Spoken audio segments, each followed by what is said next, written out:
और इसी बीच दिल्ली से बड़ी खबर आपको बता दें, जहां दिल्ली में एमसीडी चुनाव का आज नतीजा सामने आया है। पहला नतीजा सामने आया है, ये बड़ी खबर आपको बता रहे हैं इस वक्त की दिल्ली एमसीडी उपचुनाव को लेकर पहला नतीजा सामने आया है। वहीं बीजेपी के सुमन कुमार ने जीत दर्ज की है। चांदनी चौक से बीजेपी ने जीत दर्ज की है। शालीमार बाग से बीजेपी की अनीता जैन को जीत मिली है। ये बड़ी खबर आपको बता रहे हैं एमसीडी उपचुनाव को लेकर, जहां दिल्ली एमसीडी उपचुनाव का पहला नतीजा सामने आया है और आज 8 बजे से ही वोटों की गिनती हो रही है।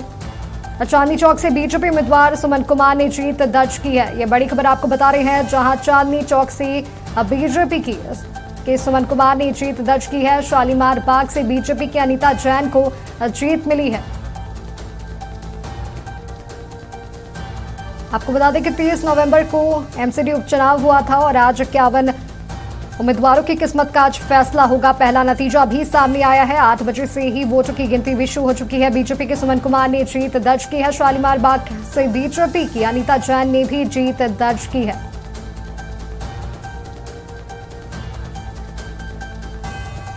अधिक जानकारियों के साथ हमारी स्टेट हेड तनु हमारे साथ जुड़ चुकी है। तनु, एमसीडी उपचुनाव को लेकर पहला नतीजा सामने आया है, जहां बीजेपी के सुमन कुमार ने जीत दर्ज की है। वहीं शालीमार बाग से बीजेपी की अनीता जैन ने जीत दर्ज की है। क्या कुछ कहेंगे आप इस पर? बिल्कुल माधवी, देखिए जिस तरीके से दिल्ली नगर निगम के 12 वार्डों के जो उपचुनाव हो रहे हैं उसके नतीजे अब धीरे धीरे देखिए साफ हो रहे हैं। और जिस तरीके से मैंने पहले भी जिक्र किया था कि जो बीजेपी है वो बढ़त बनाते हुए दिख रही है, जिस तरीके से अभी देखिए परफॉर्मेंस रहा है बीजेपी का, और अब उसको लेकर ही देखिए पहला नतीजा जो सामने आया उसमें बीजेपी के जो सुमन कुमार है उन्होंने जीत दर्ज की। वहीं देखिए शालीमार गार्डन का जब मैं जिक्र कर रही थी, शालीमार बाग भी का और द्वारका बी जैसी जो महत्वपूर्ण सीटें वहां पर भी देखिए बीजेपी ने कब्जा कर लिया। और जिस तरीके से बीजेपी के जो वरिष्ठ नेता है वो लगातार ये कह भी रहे थे माधवी कि हम पिछली बार से ज्यादा अच्छा परफॉर्मेंस इस बार करने वाले हैं।